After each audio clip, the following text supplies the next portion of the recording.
भारतीय इतिहासातील सर्वात दीर्घ आणि परिणामकारक संघर्षांपैकी एक म्हणजे मुघल साम्राज्य आणि मराठा साम्राज्य यांच्यातील संघर्ष. मुघल साम्राज्य अकबर, जहांगीर आणि शहाजहान यांच्या काळात राजकीय, आर्थिक आणि सैनिकीदृष्ट्या सर्वोच्च स्थानी होतं. दिल्ली, आग्रा आणि लाहोरसारखी शहरे मुघल सत्तेची केंद्रे होती. परंतु औरंगजेबाच्या कारकिर्दीत मुघल साम्राज्याची दिशा बदलली. दख्खन जिंकण्याच्या उद्देशाने मुघल सत्ता दक्षिणेकडे वळली आणि इथूनच मराठा शक्तीशी थेट टक्कर सुरू झाली. याच काळात दख्खनमध्ये छत्रपती शिवाजी महाराजांनी स्वराज्याची संकल्पना मांडली. त्यांचं उद्दिष्ट केवळ सत्ता मिळवणं नव्हतं, तर स्थानिक जनतेवर आधारित स्वतंत्र आणि न्यायशासन उभं करणं होतं. मराठ्यांची लष्करी रचना मुघलांपेक्षा पूर्णपणे वेगळी होती. मराठे हलक्या फौजा वापरत, किल्ल्यांवर आधारित संरक्षण ठेवत आणि गनिमी कावा या युद्धतंत्राचा प्रभावी वापर करत. यामुळे संख्येने मोठं मुघल सैन्य सुद्धा मराठ्यांसमोर असहाय्य ठरू लागलं. मुघलांनी शाहिस्तेखान, जयसिंग, दिलेर खान यांसारखे अनुभवी सरदार पाठवले. पुरंदरचा तह आणि आग्रा भेट या संघर्षातील महत्त्वाचे टप्पे ठरले, पण मराठ्यांची चळवळ थांबली नाही. शिवाजी महाराजांच्या राज्याभिषेकानंतर मराठा साम्राज्य अधिकृतपणे उभं राहिलं.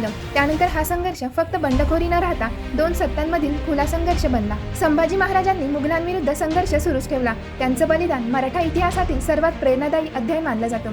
या घटनेनंतरही मराठा सत्ता कोसळली नाही, तर अधिक व्यापक झाली. औरंगजेब स्वतः दख्खनमध्ये उतरला आणि दीर्घकाळ तिथेच अडकून पडला. या सततच्या युद्धांमुळे मुघल खजिना रिकामा झाला, प्रशासन कमकुवत झालं आणि केंद्र सत्तेवरचा ताबा सुटू लागला. याच काळात मराठे संपूर्ण दख्खनमध्ये आपली पकड मजबूत करत गेले. नंतर पेशव्यांच्या नेतृत्वाखाली मराठा सत्ता उत्तर भारतात पोहोचली. दिल्लीपर्यंत मराठ्यांची धडक बसली आणि मुघल सम्राट मराठ्यांवर अवलंबून राहू लागले. इतिहासकार स्पष्टपणे सांगतात, मुघल साम्राज्याचा ऱ्हास मराठा संघर्षांमुळे वेगवान झाला. हा संघर्ष फक्त दोन साम्राज्यांचा नव्हता, तर केंद्र सत्ताविरुद्ध प्रादेशिक स्वराज्याचा, जड सैन्य विरुद्ध चपळ युद्धतंत्राचा आणि परकीय सत्तेविरुद्ध देशी नेतृत्वाचा होता. अखेरीस मुघल साम्राज्य केवळ नावापुरतं उरलं आणि मराठे 18व्या शतकातील भारतातील सर्वात प्रभावी राजकीय शक्ती बनले. म्हणूनच हा संघर्ष भारतीय इतिहासातील सत्ता बदल घडवणारा आणि आधुनिक भारताच्या वाटचालीला नवी दिशा देणारा टप्पा ठरतो. मित्रांनो, इतिहास पाठ न करता समजून घ्या, कारण सत्ता बदलते पण तिच्या परिणामांची छाप शतकानुशतके टिकून राहते.